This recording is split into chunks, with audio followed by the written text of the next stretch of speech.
WordPress course outline. Padding plus margin Elementor. Go to Pages. Then click on Edit.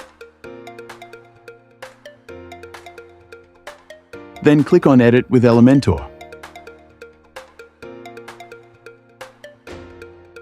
First, select your structure.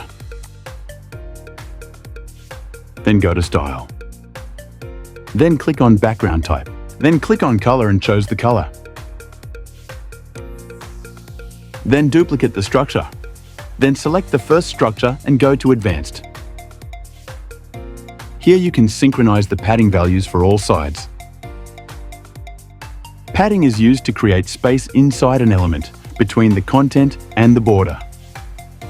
Margin allows you to set the margin around an element. Margins define the space outside the border of an element. Note you can do margin or padding with every widget or section or structure.